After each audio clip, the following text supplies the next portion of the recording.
أعوذ بالله من سيئات أعمالنا من يهد الله فلا مضل له ومن يضلل فلا هادي له ونشهد أن لا إله إلا الله وحده لا شريك له ونشهد أن سيدنا وحبيبنا ومولانا محمدا عبده ورسوله الذي أرسله بالحق بشيرا ونذيرا وداعيا إلى الله بإذنه وسراجا منيرا فقد قال الله تعالى في كلامه المجيد وفرقانه الحميد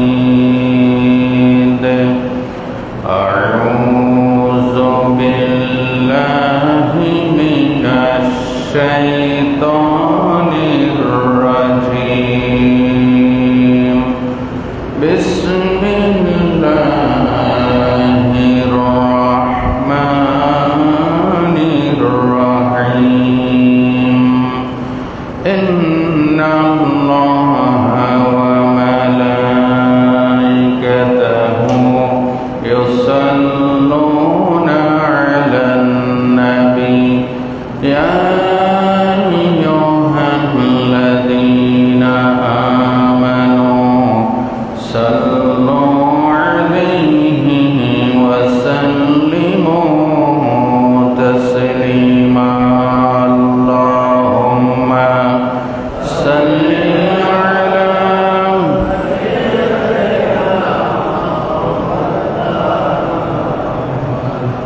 وعلى آل سيدنا بلغ العلا بكماله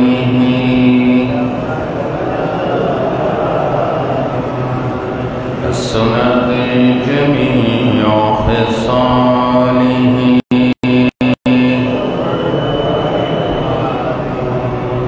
সম্মানিত উপস্থিতি, দিনদার, ইমানদার, কোরআন প্রিয়, ইসলাম প্রিয়, সর্বস্তরের প্রাণ প্রিয় মুসল্লিবৃন্দ, আসসালামু আলাইকুম ওয়া রাহমাতুল্লাহি ওয়া বারাকাতুহু। আপনারা সবাই ভালো আছেন? আল্লাহর দরবারে লাখ কোটি সজুদ এবং শুকরিয়া, যিনি আমাদেরকে পবিত্র জুমার দিন আল্লাহ পাকের কালাম শোনার জন্য, নামাজ আদায় করার জন্য আল্লাহ সুবহানাহু ওয়া তাআলা আমাদেরকে আসার বসার তৌফিক দিয়েছেন। মনিবের দরবারে যত আলহামদুলিল্লাহ বলব তত আমার ইজ্জত শান বাড়বে, যত প্রশংসা করব তত গুনাহ মাফ হবে। সেজন্য আবারও বলি আলহামদুলিল্লাহ। আলহামদুলিল্লাহ এমন একটা বাক্য যেটা জান্নাতীদের শুকরিয়ার শব্দ হবে। জান্নাতীদের শুকরিয়ার শব্দ কি হবে? আলহামদুলিল্লাহ। কোরআন শরীফের প্রথম সূরা, সূরা ফাতিহার প্রথম শব্দ কি? আলহামদুলিল্লাহ। সেজন্য বেশি বেশি আল্লাহর প্রশংসা করি, তাহলে আল্লাহ রহমত দিবেন। গত জুমায় আপনাদের সামনে রহমতের বয়ান করেছিলাম, মনে আছে? মনে আছে? আল্লাহ আমাদেরকে আমল করার তৌফিক দান করেন। অত্যন্ত বারাক্রান্ত হৃদয়ে আজকে জুমায় স্মরণ করছি আমাদের যিনি গত জুমায় এই দ্বিতীয় কাতারে বসতেন, প্রতি জুমায় সেইখানে বসতেন, লাল দিঘির পশ্চিম পাড় জান অপটিক্যালের মালিক, আমাদের প্রাণ প্রিয় মুসল্লি, আমাকে খুব ভালোবাসতেন।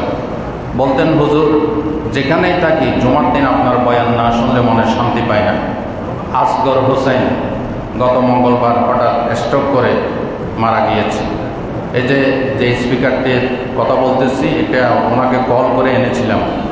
আজকে উনি নাই, ফেনীর মাটিতে তিনি দাফন হয়েছেন, কিন্তু কবরে আযাব মাফ হয়ে যাবে। আল্লাহ তার কবরকে জান্নাতের বাগান মানে খুব ভালো লোক ছিলেন। এই জায়গায় বসতেন। আজকে আমার একনিষ্ঠ ভক্ত অনুরক্ত মহিব্বি মুখলিসি শুভাকাঙ্ক্ষী হিতাকাঙ্ক্ষী ভাইদেরকে যাদেরকে হারিয়ে ফেলেছি, মাবুদ আজকে জুমা থেকে প্রাণ ভরে দোয়া করি, আল্লাহ তাদের কবরে আযাবকে মাফ করে দাও, কবরকে জান্নাতের বাগান বানাই দাও। গত জুমায় রহমতের বয়ান করেছি। আমরা সবাই রহমত চাই নাকি গজব চাই? আল্লাহর কি চাই? রহমত চাই। আল্লাহ তাআলা বলেছেন, ইন্না রাহমাতাল্লাহি করিবুম মিনাল মুহসিনিন, সূরাতুল আরাফ। নিশ্চয় যারা মুহসিনিন, ইহসান করে, তাদের খুব নিকটে আল্লাহ পাকের রহমত, আল্লাহর রহমত তাদের খুব নিকটে। জোরে বলেন সুবহানাল্লাহ। তাহলে আমাদেরকে মুহসিনিন হইতে হবে। মুহসিন এক বচন, বহু বচনে মুহসিনিন। ইহসান শব্দ থেকে মুহসিন শব্দের উৎপত্তি। ইহসান শব্দের অর্থ হচ্ছে সুন্দর করা, ভালো করা, সদাচরণ করা। শব্দটি হাসনা, হাসিন, নুন, এই তিনটা মূল ধাতু থেকে এই শব্দের উৎপত্তি হয়েছে। হাসনা শব্দের অর্থ হচ্ছে সুন্দর করা, ইহসান শব্দের অর্থ হচ্ছে সদাচরণ, পরোপকার। তো কাজটা সুন্দর করে করলেই তো পরোপকার হয়। যে কোনো কাজ আল্লাহর নির্দেশ মোতাবেক সুন্দর করে করলে সেটা লাভজনক হয়, নিজেরও উপকার হয়, পরেরও উপকার হয়। আরবিতে এটাকে বলা হয় কি? ইহসান। ইহসান চারটি কানিক কথা নয়। ইহসান আল্লাহ পাকের গুণ, আল্লাহ পাকের সিফত। আল্লাহ নিজেই মুহসিন। সুবহানাল্লাহ বলতে ইচ্ছে করে না? মুসান্নাফ আব্দুর রাজ্জাকের একটি হাদিস, আল্লাহ রাসূল বলেন, ইন্নাল্লাহ গরু ছাগলকে সেভাবে বানিয়েছেন, আবার প্রত্যেকটি প্রাণীকে আল্লাহ রব্বুল আলামিন সৃষ্টি করার পরে প্রত্যেকটা প্রাণীকে তিনি পথের দিশা দিয়েছেন। সুবহানাল্লাহ। ইহসান করেছেন। যেমন আমরা দেখতে পাই, হাঁসের বাচ্চা যখন নতুন জন্ম লাভ করে, এই হাঁসের বাচ্চাকে যদি পানিতে ছেড়ে দেওয়া হয়, তাহলে হাঁসের বাচ্চা নির্দ্বিধায় সাঁতরাইয়া কোলে উঠতে পারে নাকি পারে না? এই ট্রেনিং তাকে কে দিয়েছে? অন্যদিকে মুরগির বাচ্চা যখন নতুনভাবে দুনিয়াতে আগমন করে, পানি দেখলে ভয় পায়, পানিতে পড়তে চায় না, পানিতে পড়লে ডুবে মারা যাবে। তার কলবের ভিতরে দিশা কে দিয়েছে? কে দিয়েছেন? এখানে আপনাদের সামনে আগেও বলেছি, কিছু কিছু নাস্তিক বিজ্ঞানী বলেছে মানুষের বাচ্চা সাপ দেখলে ধরতে যায়, ভয় পায় না।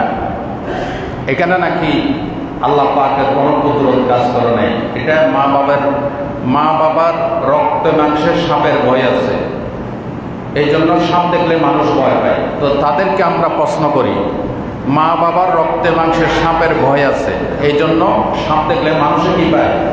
ভয় পায়। কিন্তু একটা ছোট্ট নাবালেক সন্তানকে যদি সাপের সামনে ছেড়ে দেওয়া হয়, সে কি সাপ ধরতে যাবে নাকি পালাবে?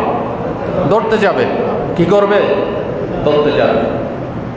তা এখন তোমার বিজ্ঞান যাবে কোথায়? তার মানে আল্লাহ ইহসান করেছেন, যতদিন না তুমি সাবালক না হচ্ছ, তোমার ভিতরে সাপের ভয় থাকবে না। তোমার মা বাবা তোমাকে সেভ করতে পারবে, এই জন্য তোমার ভিতরে তখন সাপের ভয় সৃষ্টি হয় না। কিন্তু মুরগির মা বাবা মুরগিকে সেভ করার শক্তি রাখে না পানি থেকে, এই জন্য জন্মের সাথে সাথেই মুরগির কলবের ভিতরে আল্লাহ পানির ভয়, চিলের ভয়, কাকের ভয় ঢুকাই দিয়েছে। ঠিক কিনা? এটা ইহসান। এটা কি? ইহসান। এভাবে মানুষকে আল্লাহ পাক ইহসানের সাথে সৃষ্টি করেছেন। কিরকম ইহসান করেছেন? এই আঙ্গুলের ডগা দেখেন, বৃদ্ধাঙ্গুলের ডগা। এটা যদি আমাদের দেশে দেখায়, আমাকে হিট করেছে, আমাকে ইডিয়েট বলেছে, ঠিক না? আর বিদেশে আমেরিকা, অস্ট্রেলিয়া এটা দেখালে কি বলে? আমাকে থ্যাঙ্কস দিয়েছে, ঠিক কিনা? পুলিশ রাস্তা পার হওয়ার সুযোগ দিয়েছে, আপনি এটা দেখাই দিবেন থ্যাঙ্কস। আর আমাদের দেশে এটা দেখালেই কিলাকিলি মারামারি, ঠিক না? আমাকে বৃদ্ধাঙ্গুলি দেখেছে। এই বৃদ্ধাঙ্গুলির চাপ আগে আপনাদের সামনে ওয়াজ করেছিলাম, সূরা ফাতিহার তাফসিরে মনে হয়, বলে গেছেন। বৃদ্ধাঙ্গুলের চাপ দেখলে বোঝা যায় আল্লাহ কত ইহসান করেছেন। সর্বপ্রথম 1880 সালে ইংল্যান্ডের বিজ্ঞানী ফ্রান্সিস গোল্ড সর্বপ্রথম ফিঙ্গারপ্রিন্ট আবিষ্কার করেন।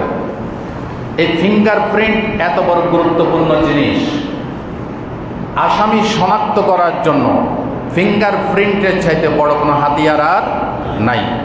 আপনার সাইন নকল করতে পারে, আপনার স্বাক্ষর নাম নকল করার সম্ভাবনা 100-তে 100 ভাগ, 100-তে 100 ভাগ। কিন্তু বৃদ্ধাঙ্গুলির চাপ কেউ নকল করতে পারবে? হযরত আদম আলাইহিস সালাম থেকে এই পর্যন্ত, এখান থেকে নিয়ে কিয়ামত পর্যন্ত যত মানুষ এসেছে আসবে, বিজ্ঞানীরা বলেছেন একজন মানুষের আঙ্গুলের ফিঙ্গারপ্রিন্টের চাইতে আরেকজন মানুষের, নারী পুরুষের ফিঙ্গারপ্রিন্টের কোনো মিল হবে না। সুবহানাল্লাহ বলেন। এই জন্য সাম্প্রতিককালে ভিসা সংক্রান্ত, পাসপোর্ট সংক্রান্ত এবং ব্যাংকের ডাটাবেস রেডি করার জন্য, আসামি শনাক্ত করার জন্য আমেরিকা, অস্ট্রেলিয়া সহ বিশ্বের সমস্ত দেশে দেশে ফিঙ্গারপ্রিন্টের কদর বেড়ে গিয়েছে। কথা ঠিক কিনা বলেন? এই যে ফিঙ্গারপ্রিন্টের ছাপ আল্লাহ বিভিন্ন রকম করেছেন, এটা আমাদের প্রতি আল্লাহ ইহসান করেছে। আল্লাহর ইহসান, সুবহানাল্লাহ বলতে ইচ্ছে করে না? যদি ফিঙ্গারপ্রিন্টের ছাপ আপনার সাথে আমার মিল থাকতো, আপনি টিপসই দিয়ে আমার জায়গা জমি সব নিয়ে যেতেন, ঠিক কিনা বলেন? আমার ব্যাংক অ্যাকাউন্ট, আমার পাসপোর্ট, আমার ন্যাশনাল আইডি কার্ড, সব কিছুতে আপনি এখানে 2 নম্বরই করার, বেজাল করার সুযোগ থাকতো যদি ফিঙ্গারপ্রিন্ট মিল থাকতো, ঠিক কিনা? এটা কি জোর করেছেন নাকি ইহসান করেছেন? এই ফিঙ্গারপ্রিন্টের কথা 1880 সালে ইংল্যান্ডের বিজ্ঞানী স্যার ফ্রান্সিস গোল্ড আবিষ্কার করেছেন। কিন্তু ফ্রান্সিস গোল্ডের জন্মের আরো 1500 বছর আগে আল্লাহ রব্বুল আলামিন সূরা কিয়ামার ভিতরে বলে দিয়েছেন। বলেন সুবহানাল্লাহ। রব্বুল আলামিন বলেন, আয়াহসাবুল ইনসানু আল্লান নাজমা'a ইযামা বালা কাদিরিনা আলা আন নুসাব্বিয়া বানানা। রব্বুল আলামিন বলেন, তোমরা কি মনে করো তোমাদের হাড্ডি, তোমাদের অস্থি সহ তোমাদেরকে আমি জিন্দা করতে পারবো না? বরং তোমাদের আঙ্গুলের চাপ সহ তোমাদের সকলকে আমি কিয়ামতের দিন হাজির করব। সুবহানাল্লাহ বলেন। আল্লাহ এখানে আঙ্গুলের চাপের কথা 1500 বছর আগে বলে দিয়েছেন। আল্লাহু আকবার বলেন। এটা আল্লাহ পাকের ইহসান। আল্লাহ পাকের কি ইহসান? ইহসান যারা করে, একটু আগে বলে দিয়েছি, ইহসান শব্দের অর্থ মনে আছে? কাজটাকে সুন্দরভাবে করা, যাতে নিজেরও লাভ হয়, পরেরও লাভ হয়। ইহসান 2 প্রকার। কয় প্রকার? মুখস্থ করেন। মৌলিকভাবে ইহসান 2 প্রকার। মৌলিকভাবে ইহসান 2 প্রকার। একটা হচ্ছে আল ইহসানু ফিল ইবাদাতি লিরাব্বি, একটা হচ্ছে রবের সাথে ইহসান করা, আমাদের রবকে আল্লাহ। আরেকটা হচ্ছে আল ইহসানু ইলা নাফসিহি ওয়া ইলা খালকিল্লাহ, নিজের প্রতি ইহসান করা এবং সৃষ্টি জগতের প্রতি ইহসান করা। আল্লাহর প্রতি ইহসান কি করব? আল্লাহ কি আমাদের ইহসানের মুহতাজ? না। কিন্তু যে আল্লাহ আমাকে এত দান করলেন, এত রহমত করলেন, এত ইহসান করলেন, তার প্রতি আমাদের কিছু দায়িত্ববোধ অবশ্যই অবশ্যই আছে। সেটা কি? হাদিসে জিবরাইল, বুখারী শরীফের কিতাবুল ঈমান পড়বে, সব হাদিস গ্রন্থে হাদিসটা আসছে। হাদিসে জিবরিল এটাকে বলা হয়। জিবরিল আলাইহিস সালাম মানুষের সুরতে আসলেন, এসে রাসূলুল্লাহর হাঁটুর সাথে হাঁটু লাগাইয়া বসলেন, প্রশ্ন করলেন, মাল ঈমান, ঈমান কাকে বলে? রাসূলুল্লাহ সাল্লাল্লাহু আলাইহি ওয়াসাল্লাম বললেন, ঈমান এটা, ঈমান এটা, ঈমান এটা। এটা লম্বা হাদিস। ইসলাম কাকে বলে? ইসলাম এটা এটা এটা। এরপরে প্রশ্ন করলেন মাল ইহসান, ইহসান কি? তখন জবাবটা এইভাবে আসছে, আল্লাহর নবী বলেন উবুদুল্লাহা কাআন্নাকা তারাহু ফাইন লাম তাকুন তারাহু ফাইন্নাহু ইয়ারাক।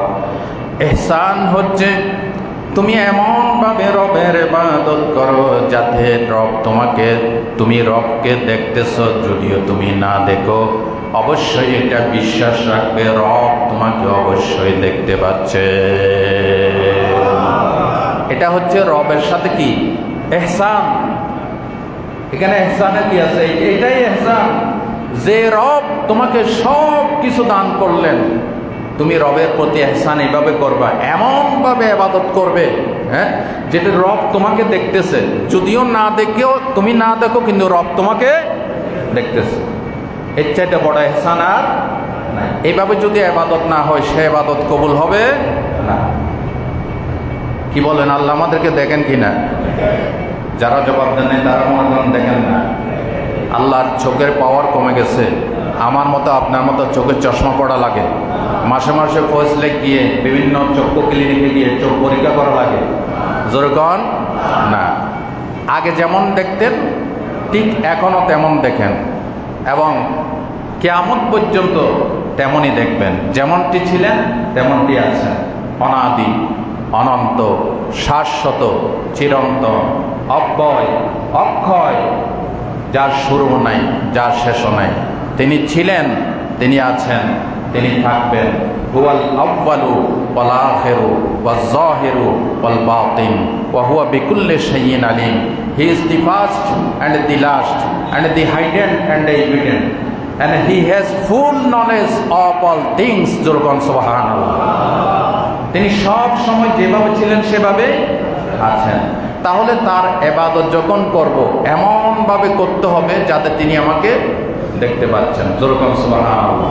এটা হচ্ছে ইবাদত ইহসান। আরেকটা হচ্ছে সৃষ্টি জগতের প্রতি ইহসান, নিজের প্রতি ইহসান। আপনাদের মনোযোগ আছে? তিনটা দিনের প্রকাশভঙ্গি, দিন মানে ইসলাম, দিনের প্রকাশভঙ্গি বা দিনের মাত্রা তিন রকম। কয় রকম? আরো জোরে বলেন। দিনের প্রকাশভঙ্গি তিন রকম। একটা হচ্ছে ঈমান।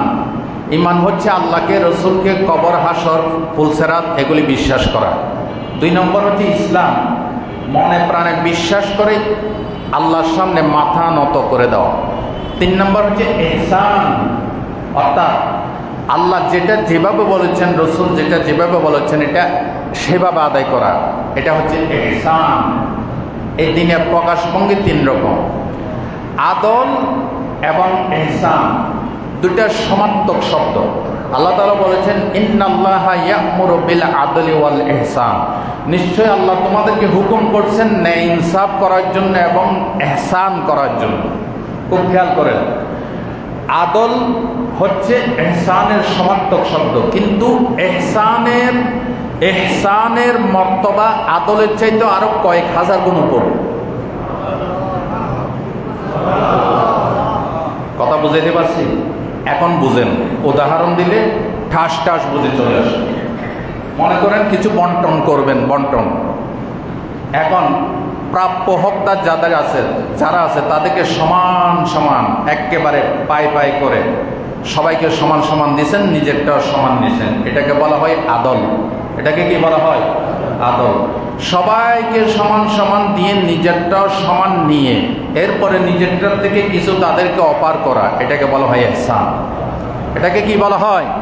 ইহসান। তাহলে আদলের চাইতে ইহসানের মর্তবা বেশি না কম? সুবহানাল্লাহ বলতে ইচ্ছে করে না? আরেকটা উদাহরণ দেই। কেউ আপনার সন্তানকে মেরে ফেলছে, তাকে যেভাবে মেরেছে আপনি তাকে কোর্টের মাধ্যমে প্রচলিত আইন বা শরিয়া ভিত্তিক আইনের মাধ্যমে তাকে সেভাবে কতল করা, এটা হচ্ছে আদল। এটা কি? আদল। এর চাইতে যদি বেশি শাস্তি দিয়ে মারেন এটা হচ্ছে জুলুম। এটা কি? জুলুম। আর যদি আপনি তাকে মাফ করে দেন এটা হচ্ছে ইহসান। সুবহানাল্লাহ বলতে ইচ্ছে করো না? আরো জোরে কোন সুবহানাল্লাহ। সৃষ্টি জগতের প্রতি ইহসান, নিজের প্রতি ইহসান। আল্লাহ তাআলা আমাকে হাত দিয়েছেন, হাতের ইহসান আছে, চোখের ইহসান আছে। এই হাতকে পরের প্রতি জুলুম না করা, হাত দিয়ে চুরি না করা, হাত দিয়ে কাউকে কষ্ট না দেয়া, চক্ষু দিয়ে আল্লাহ নিষিদ্ধ জিনিস না দেখা, জবান দিয়ে কাউকে গালিগালাজ না করা, সৃষ্টি জগতের প্রতি সাধন না করা, এটা হচ্ছে নিজের বডির প্রতি ইহসান। কথা ঠিক কিনা বলেন? আবার আপনার প্রতিবেশীর প্রতি ইহসান আছে, আপনার সন্তানের প্রতি ইহসান আছে, জীব জগতের প্রতি, গাছপালার প্রতি, প্রাণী জগতের প্রতি ইহসান আছে না নাই? আল্লাহর নবী মুসলিম শরীফের হাদিসে বলেছেন, ইন্নাল্লাহা কাতাবাল ইহসানা আলা কুল্লি শাই ফাইযা যাবাহতুম ফাআহসিনুজ যাবহা ওয়াইযা কাতালতুম ফাআহসিনুল কিতলা। রাওয়াহু মুসলিম। আল্লাহর নবী বলেন, সৃষ্টি জগতের প্রত্যেকটি গাছপালা, জড় পদার্থ, মানব জাতি, হিংস্র জন্তু, জানোয়ার সকলের প্রতি ইহসান করা আল্লাহ তোমাদের জন্য বাধ্যতামূলক করে দিয়েছেন। এই জন্য যখন কাউকে হত্যা করবে, ইহসানের সাথে হত্যা করবে, আর যখন কোনো প্রাণীকে জবাই করবে, তখন ইহসানের সাথে জবাই করবে। জোরে বলেন সুবহানাল্লাহ। হাদিসের শেষের অংশে আল্লাহর নবী বলেন, ইহসান হচ্ছে চুরিকে ধারালো করো, ছুরিকে ধারালো করে ইসলামী শরিয়া মোতাবেক জবাই করো।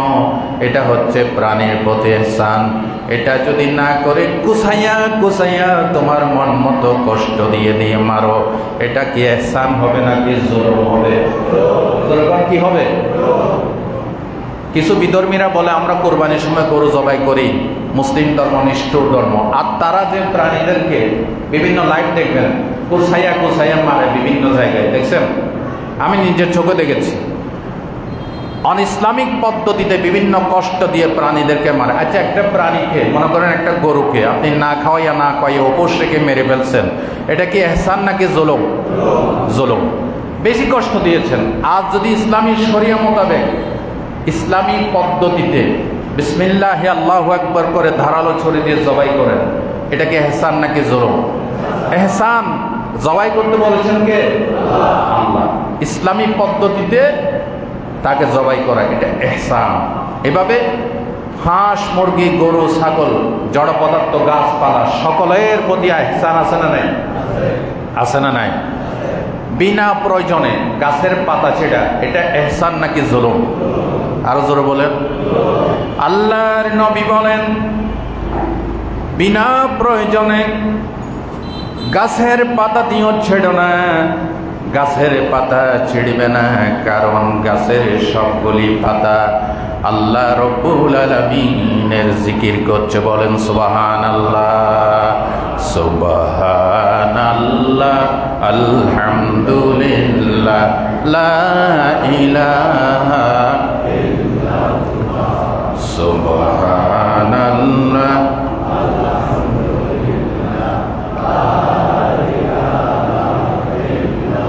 তুমি বাঁচাও, তুমি মারো, অবিরত ক্ষমা করো। তুমি বাঁচাও, তুমি মারো, অবিরত ক্ষমা করো। ধরার যে জন তাকেই ধরো, তোমার মুঠোই সবই আল্লাহ। সুবহানাল্লাহ, জোরে লা ইলাহা ইল্লাল্লাহ, সুবহানাল্লাহ।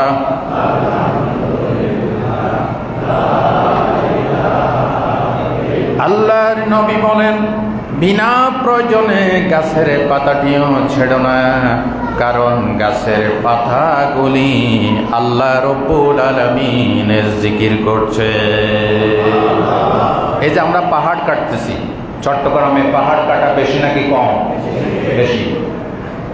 পারিবারিক প্রাকৃতিক এনভায়রনমেন্ট আমরা নষ্ট করে ফেলেছি। পাহাড় যত কাটবেন তত ভূমিকম্প জমিনে বাড়বে, ঠিক কিনা বলেন? গাছপালা যত লাগাবেন পরিবেশ সুন্দর হবে, অক্সিজেন পিওর হবে। আল্লাহ বলেছেন গাছের পাতাটিও ছেড়ো না। নবী বলেছেন ইহসান করো। এটার দ্বারা শুধু গাছের ইহসান নয়, তোমার নিজের প্রতি ইহসান, ঠিক কিনা?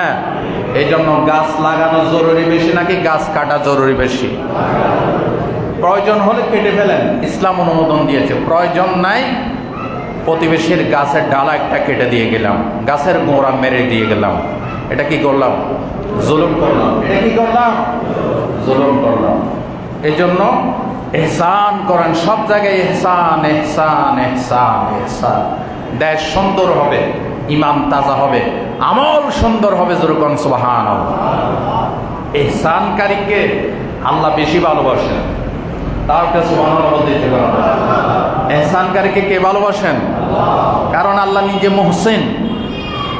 সূরাতুল বাকারার 195 নম্বর আয়াত আল্লাহ রাব্বুল আলামিন বলেন ওয়া আহসিনু ইন্নাল্লাহা ইউহিব্বুল মুহসিনিন।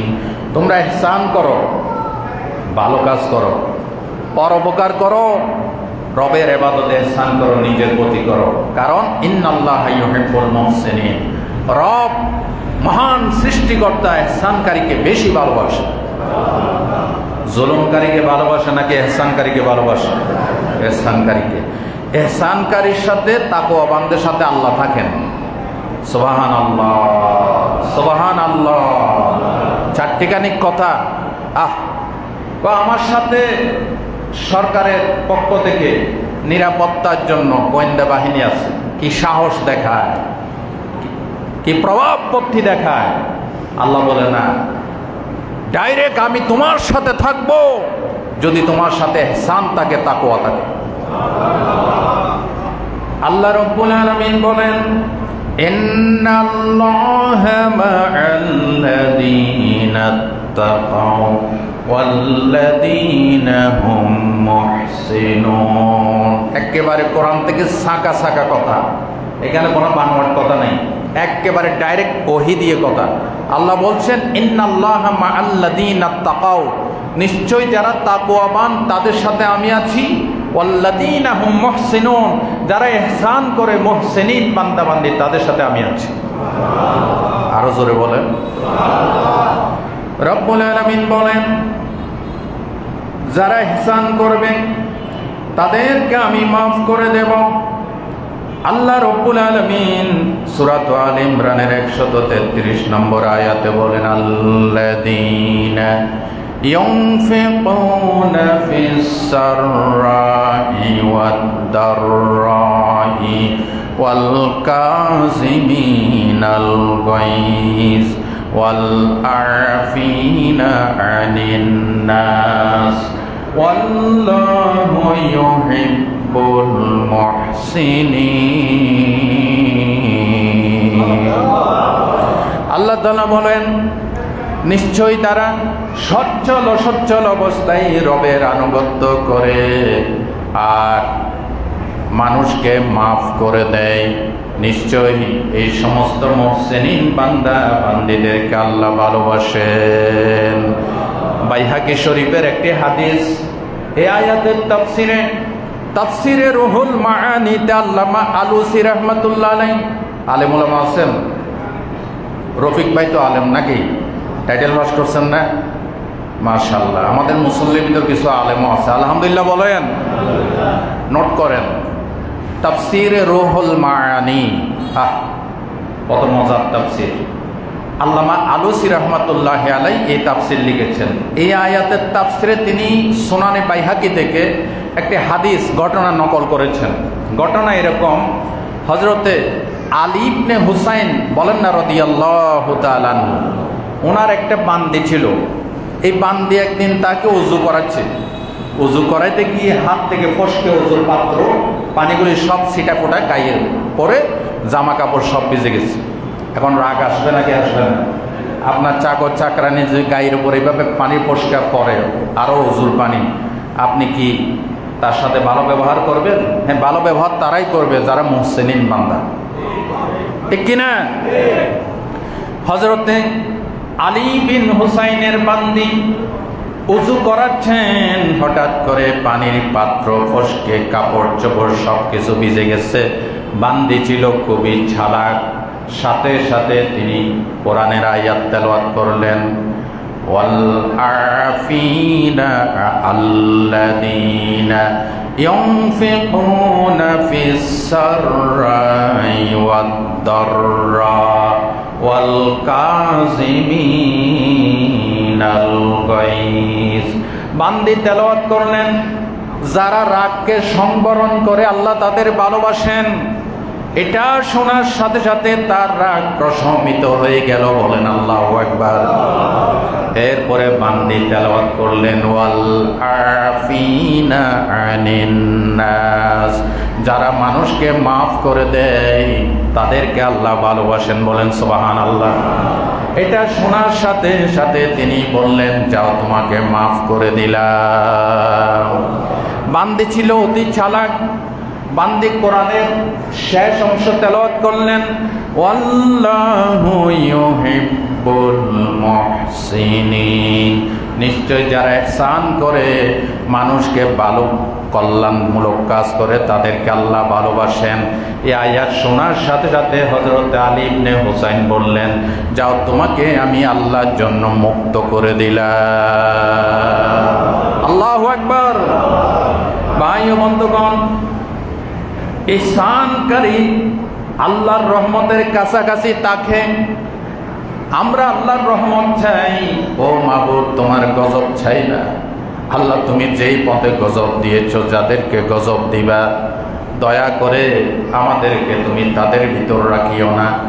যাদেরকে রহমত করবে, যাদেরকে দয়া করবে, যাদেরকে মহব্বত করবে, মাবুদ গো তুমি তাদের সাথে আমাদের সাথে আমাদেরকে একসাথে একই চাদরের নিচে রাখো।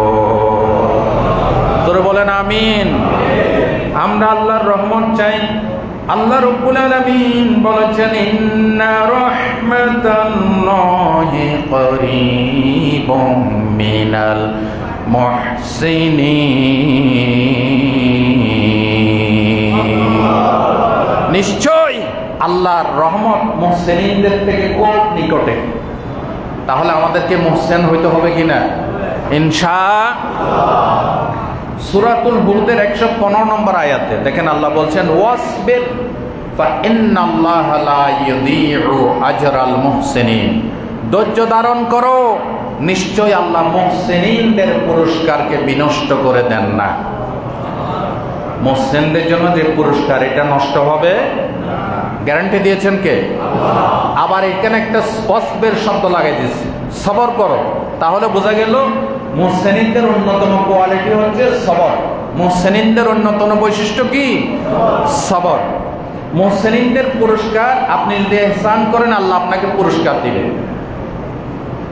হযরত মুসা আলাইহিস সালাম তিনি যখন গ্রেফতারি পরোয়ানা এড়ানোর জন্য মাদায়েন চলে গিয়েছেন শুআয়ব আলাইহিস সালামের এলাকায়, ঠিক না? মাদায়েন যখন যাচ্ছেন, সূরা কাসাসের ভিতর বিস্তারিত ঘটনা আছে।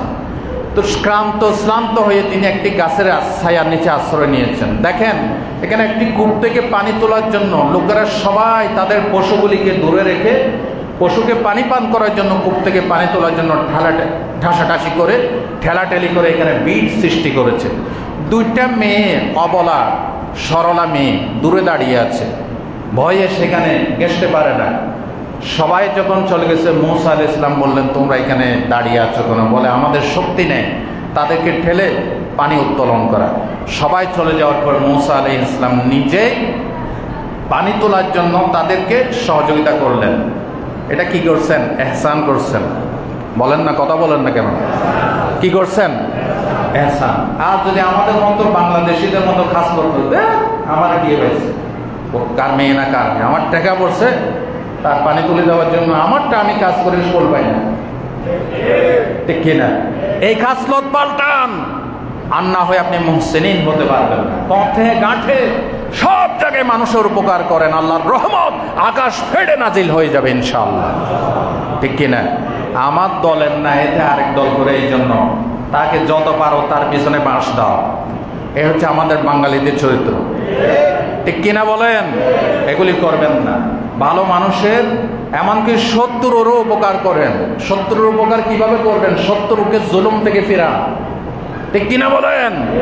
আল্লাহ রাসূল বলেছেন জালেমকে এবং মজলুমকে সাহায্য করো। সাহাবীরা বললেন ইয়া রাসূলুল্লাহ, মজলুম যাকে অত্যাচার করা হচ্ছে বুঝলাম, তাকে অত্যাচার থেকে বাঁচাবো, জালেমকে কিভাবে সাহায্য করবো? ও জালেমকে জুলুম থেকে ফেরাও, এটাও তার প্রতি সাহায্য, ঠিক কিনা? এই জন্য সব জায়গায় ইহসান। জোরে সরে বলেন, এহসান নাকি জুলুম? আরো জোরে, এহসান নাকি জুলুম? এহসান নাকি জুলুম? যারা গত 16 বছর জাতির উপরে জুলুমের অত্যাচারের স্টিম রোলার চালিয়েছে, খুদার গজবে তাদেরকে আল্লাহ তছনছ করে দিয়েছে, ঠিক কিনা বলেন? যদি এহসান করতো আজকে তাদের এই করুণ পরিণতি হতো। এর থেকে বড় কোনো দৃষ্টান্ত আমার কাছে আর নাই। আরেকটা দৃষ্টান্ত দেয়, এখন ইরান আর ইসরায়েলের যুদ্ধ চলতেছে। আপনারা কি ইরানের পক্ষে নাকি ইসরায়েলের পক্ষে? ইরান নাকি ইসরায়েল? ইরান। মাশাআল্লাহ, নারায়ে তাকবীর, নারায়ে তাকবীর। কি বলেন? কথাগুলি শুনতে কি খারাপ লাগে? আপনারা আমার জন্য একটু দোয়া করবেন। হ্যাঁ জি, ওয়াজ করতে আসার আগে মনে করি যে আজকে কিছুই বলতে পারবো না, কেন জানি মাইকের সামনে বসলে খালি কথা আসতেই থাকে। ফাবিমা রাহমাতিম মিনাল্লাহ হাযা মিন ফাদলি রাব্বি, এটা আমার রবের করুণা, উস্তাদদের দোয়া, মা বাবার দোয়া। আলহামদুলিল্লাহ বলেন। অনেক বড় বড় মাঠে যাই, ওরে বাপ রে বাপ। একবার সন্দীপ গেছিলাম ক্যানজাতুলি হাই স্কুল মাঠ, আমার বয়স কম, বহুত মানে আপনার 15 বছর আগে। আমি সন্দীপ ওয়াজ করি প্রায় 26 বছর, 20 বছর আগের ঘটনা হবে। মানুষ যে আসছে, আমার মনে হয় রোড ঘাট ডেডলক হয়ে মনে হয় কম করে 15-20 হাজার মানুষ হবে। মাওলানা কবির ইসলাম সাহেব এখানে বিশেষ বক্তা ছিলেন, সন্দীপের নাম করা বক্তা। আমার হাঁটুরে হাঁটুরে কাঁপ আসি গেছে। আমাকে এত তাকবীর দিয়ে, এত নারায়ে তাকবীর দিয়ে মঞ্চে নিচ্ছে। মাহবুদকে বললাম, মাহবুদ আমি মঞ্চে বসার যোগ্য না। তখন আমি ছাত্র, বহুত আগের ঘটনা, আরো বেশি হবে। তখন আমি ছাত্র, দাড়ি সব কালো। তারপরে সর্বপ্রথম বড় মাহফিল করছি রাঙ্গামাটি পৌরসভা মিলনায়িত। মাইকের সামনে যখন বসেছি, আল্লাহকে বলতেছি, আল্লাহ আমি এটার যোগ্য না, তুমি দয়া করে কিছু এলকা করিও। মাশাআল্লাহ, এমন ওয়াজ আল্লাহ দিল, সবাই খুশি হইয়া হাদিয়া যা দেওয়ার কথা এর চেয়ে আরো বাড়াই দিল। আলহামদুলিল্লাহ বলেন। তো আপনাদের সামনে কথা বলতেছি 20-21 বছর এই মসজিদে, ভালো লাগে না খারাপ লাগে? আলহামদুলিল্লাহ বলেন। এখন যুদ্ধ চলতেছে ইরান আর ইসরায়েল। আপনারা কি ইসরায়েলের পক্ষে নাকি ইরানের পক্ষে? এখানে কেউ কেউ মুনাফিক আছে। কিরকম মুনাফিক? কই ইরান হচ্ছে শিয়া, শিয়া এদের পক্ষ নিও না। কত বড় জালেম, চিন্তা করছেন? এতে শিয়া, এই জন্য ইরানের পক্ষে নিবে না, মুসলমানের পক্ষে নিবে না, ইহুদিদের পক্ষে নিবে। বেটা 1 নম্বর দালাল, বামপন্থীদের দালাল, ঠিক কিনা বলো? ইসরায়েল হচ্ছে অভিশপ্ত ইহুদি, আল্লাহর দুশমন, রসুলের দুশমন। আকীদাগত মাসলাকগত কিন্তু সমস্যা থাকতে পারে। শিয়ারা মুসলিম, কিন্তু তারা হযরত আলীকে একটু বেশি গুরুত্ব দেয়, এটা আকীদাগত সমস্যা, কিন্তু তারা মুসলিম। শিয়া নেতা, বিপ্লবী নেতা আয়াতুল্লাহ খমেনি, তার কত বড় ঈমান চিন্তা করছেন? তিনি বলেছেন ইসরায়েলের টার্গেট ইরান নয়, ইসরায়েলের টার্গেট শিয়া নয়, ইসরায়েলের টার্গেট হচ্ছে মুসলিম নিধন করা। সেজন্য আমরা ইরানের পক্ষে, ইসরায়েলের বিপক্ষে। গতকালকের রিপোর্ট, ইরানকে আল্লাহ গায়বী সাহায্য দিয়েছেন, যার কারণে ইসরায়েলকে তছনছ করে দিয়েছে আল্লাহ। যার কারণে গতকাল ইসরায়েলের সাধারণ জনতা, হিজড়াগুলি সবাই মিছিল করে ইরানের কাছে করজোড়ে হাত মাপ চেয়েছে যে আল্লাহর ওয়াস্তে তোমাদের সাহায্য চেয়ে আমাদেরকে আর অত্যাচার করো না। আল্লাহু আকবার বলেন। সুতরাং জুলুম যেখানে হবে তাদেরকে ধ্বংস করবেন কে? আল্লাহ। আমরা ইহসান চাই নাকি জুলুম চাই? কথা কথায় ফিরে আসেন, পয়েন্ট ভুলবেন না। মুসা আলাইহিস সালাম তাদেরকে পানি তুলতে কি করছেন? সহযোগিতা করছেন। আপনাদের কষ্ট হচ্ছে, এখানে শেষ করে দেন। যে মুসা আলাইহিস সালাম তাদেরকে পানি তুলতে সহযোগিতা করলেন, ইহসান করলেন। পানি নিয়ে শুআয়ব আলাইহিস সালামের দুটি কন্যা বাড়িতে চলে গিয়েছে। বাবার কাছে গিয়ে শুআয়ব আলাইহিস সালামের কাছে ঘটনা বৃত্তান্ত সব শোনালো। শুআয়ব আলাইহিস সালাম দুটি মেয়েকে পাঠিয়ে দিয়েছে, এত বড় বিশ্বস্ত যুবক আমার দরকার। দেখছেন, ইহসান করছে, আল্লাহ কিন্তু ব্যবস্থা করে দিচ্ছে। আল্লাহ বলে, আমি মুহসিনিনদের পুরস্কার নষ্ট করি না। মুসা আলাইহিস সালাম ওই দুটা মেয়ের সাথে যাচ্ছেন। মুসা আলাইহিস সালাম মেয়ে দুটাকে বললেন, তোমরা সামনে সামনে হেঁটো না, আমার পিছনে পিছনে হাঁটো। বলে, কেন? আমরাই তো আপনাকে পথ নির্দেশ করব, কিভাবে যাবেন বলে না। তোমরা বেগানা মহিলা, তোমাদের উপর চোখ পড়বে, চোখের জানা হবে, পিছন দিক থেকে আমাকে ইনফরমেশন দিবে। আমি সামনে সামনে যাই, তোমরা পিছনে পিছনে যাও। এভাবে হাঁটতে হাঁটতে বাড়িতে পৌঁছে গেলেন। শুআয়ব আলাইহিস সালাম বললেন, তুমি আমার মেয়েদের প্রতি ইহসান করেছ, আমি তোমার পুরস্কার দেব। বলে, কি পুরস্কার? আমার দুটা মেয়ে আছে, আমার দুটা মেয়ের ভিতরে যাকে তোমার বেশি পছন্দ হয় তাকে তুমি বিয়ে করতে পারবে। দেখছেন, মুসা আলাইহিস সালাম কিন্তু পালিয়ে যাচ্ছেন মিশর থেকে মাদায়েন। গাছতলা বসার সুযোগও নাই, বাড়িঘর তো নাই। আল্লাহ বলেন, একেবারে তুমি একটা ইহসান করেছো, তোমাকে একেবারে শ্বশুর বাড়ি বানিয়ে দেব, টাকার ব্যবস্থা করবে। এই যে শ্বশুর গজ জামাই, তাকে আপনারা তো গজ জামাই দেখলে বাঁশ দেন পিছনে। সর্বপ্রথম গজ জামাই থাকছে মুসা আলাইহিস সালাম। সর্বপ্রথম গজ জামাইকে, এই জন্য কেউ কষ্ট করে গজ জামাই আসলে তাকে বাঁশ দিবেন, কি করবেন? ভালোবাসবেন, ইহসান করবেন। আলহামদুলিল্লাহ বলতে ইচ্ছে করে না? কেউ কি ইচ্ছে করে গজ জামাই হইতে চায় না? মুসা আলাইহিস সালাম বললেন, ঠিক আছে, আমি আপনার ছোট মেয়েকে বিয়ে করব, তার ভিতরে কিছু বিশ্বস্ততার লক্ষণ, আলাদা কিছু তাকওয়ার গুণ আমি তার ভিতরে দেখেছি। এগুলি আমি গাজী কালো চম্পাবতীর কিচ্ছা শোনাচ্ছে না, এই ঘটনাগুলি সূরা কাসাসে আছে। শুআয়ব আলাইহিস সালাম বললেন, ঠিক আছে, বিয়ে দেব, মোহরানা কি দিবা? আমার কাছে কিচ্ছু নাই। ঠিক আছে, তুমি 8 বছর বা 10 বছর, সূরা কাসাসের আয়াত, 8 বা 10 বছর আমার পশুগুলি লালন পালন করো, পরিচর্যা করো, আমার মেয়েদেরকে দেখাশোনা করো, এটাই মোহরানা। 8 বছর মজুদদারি করার পর শুআয়ব আলাইহিস সালামের মেয়েকে সাফুরাকে মুসা কালিমুল্লাহ বিয়ে করে তুর পাহাড় দিয়ে আসতেছেন। শীতকাল, কনকনে শীত পড়তেছে। তখন তিনি আগুনের দরকার ছিল। মুসা আলাইহিস সালামের স্ত্রী সাফুরা ছিল, তিনি গর্ভবতী, কনসিভ করছেন, বাচ্চা প্রসব হবে, বাচ্চা হবে হবে এমন অবস্থা। আগুনের দরকার, আগুন পাবে কই? দেখে তুর পাহাড়ের উপরে দাও দাও করে আগুন জ্বলতেছে। সুবহানাল্লাহ বলেন। মুসা আলাইহিস সালাম সাফুরাকে বললেন, তুমি ওয়েট করো, কনকনে শীত, আমি আগুন নিয়ে আসি। আগুন যে মাত্র ধরবেন, আগুনের ভিতর থেকে আওয়াজ আসলো, মুসা খবরদার, এটা আগুন নয়, আনা রব্বুক, আমি তোমার রব, ফাখলা নালাইক ইন্নাকা বিল ওয়াদিল মুকদ্দাসে তুয়া। এই তুর পাহাড়ের উপর আমার নূরের তাজাল্লি পড়েছে, জুতা খুলে তুর পাহাড়ে আরোহণ করো। ঘটনা অন্যদিকে মোড় নিছে, ওদিকে আমি যাব না। তো মুসা আলাইহিস সালাম ইহসান করেছে। আল্লাহ বলে, একেবারে বিয়ে করার ব্যবস্থা, থাকার ব্যবস্থা যেখানে তোমার ছিল না, একেবারে বিয়ে করার ব্যবস্থা, থাকার ব্যবস্থা, মোহরানার ব্যবস্থা সব আমি করে দিয়েছি। আল্লাহ বলেছেন, ইন্নাল্লাহা লা ইউদিউ আজরাল মুহসিনিন, আমি মুহসিনিনদের পুরস্কারকে বিনষ্ট করি না। দেখেন, হযরতে সুলাইমান আলাইহিস সালাম ঘোড়াকে বেশি মহব্বত করতেন। ঘোড়া ঘোড়া ঘোড়া চিনেন না? চিনেন। একজনের জিজ্ঞেস ছিল, হুজুর ঘোড়া দিয়ে কোরবান হবে না? কেমন জানেন বাচ্চা চিন্তা করছে, গরু খাইয়া গোল পায় না, ছাগল খাইয়া গোল পায় না, কখন হুজুর ঘোড়া দিয়ে কোরবান হবে না? আমি কইলাম, ঘোড়া খাওয়া তো সব কেন? হ্যাঁ, ঘোড়া খাওয়া প্রথমে জায়েজ ছিল, রাসূলুল্লাহ নিষেধ করেছেন, ঘোড়া যদি খাও জিহাদের ময়দানের সামান বন্ধ হয়ে যাবে। সুবহানাল্লাহ বলেন। ঘোড়ার আলাদা ফজিলত আছে, সময় পেলে আরেকদিন শোনাবো, বলেন ইনশাআল্লাহ।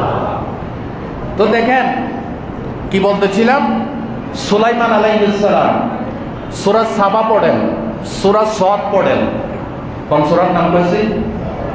সূরা সাবা, আরেকটা কি সূরাতুস সদ। এই দুইটা সূরা পড়েন, ঘটনাগুলি পাবেন। সুলাইমান আলাইহিস সালাম আসরের নামাজ পড়েন নাই, ঘোড়াকে এত মহব্বত করতেছেন, দেখতেছেন, পরিচর্যা করতেছেন, এই সূর্য ডুবে গেছে, আসরের নামাজ কাজা হয়ে গেছে, বা সুলাইমান আলাইহিস সালাম ভুল বুঝতে পারছে। এটা নিজের প্রতি জুলুম করেন নাই? কথা কয় না, জুলুম করেছেন। তখন তিনি আরেকটু ইহসান করলেন জুলুম থেকে বাঁচার জন্য। কোরআন শরীফে এসেছে সুলাইমান আলাইহিস সালাম সমস্ত ঘোড়াগুলিকে কপালে, গাড়ে এবং বডিতে ওয়াকফের চিহ্ন লাগাইয়া সবগুলিকে আল্লাহর জন্য মুক্ত করে দিয়েছেন। এভাবে ঘোড়ার প্রতি ইহসান যখন করেছে, আল্লাহ বলেন আমি তোমার পুরস্কার বিনষ্ট করব না।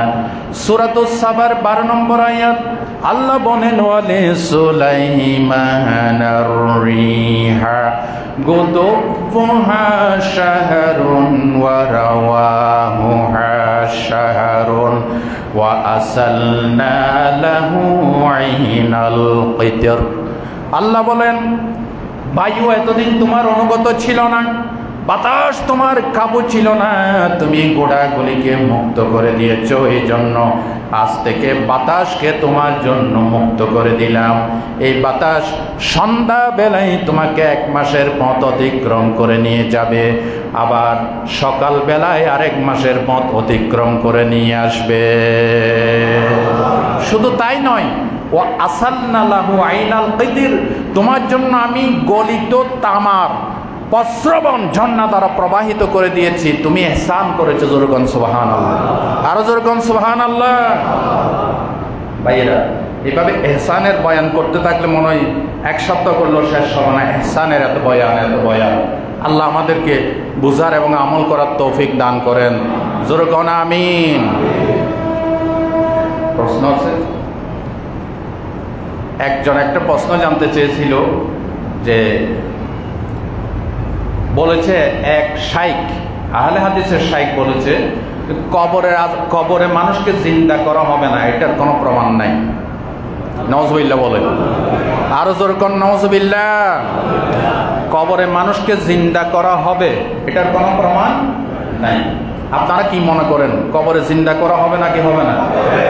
এর কিরকম শাইখ আমার বোঝা আসে না।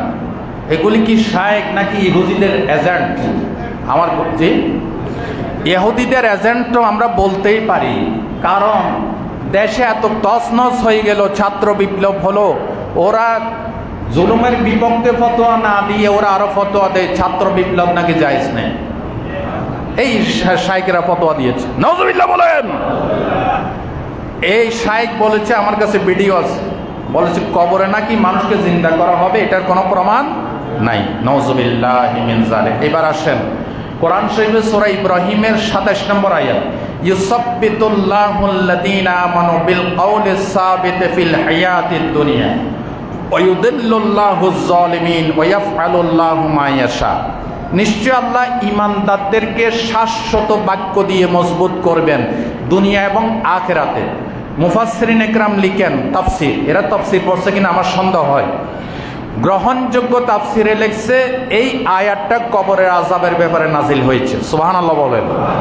ঈমানদার ব্যক্তিকে আল্লাহ দুনিয়া এবং কবর আখিরাতের প্রথম মঞ্জিল কবরে শাশ্বত কালেমায়ে তাওহীদ দ্বারা মজবুত করবেন।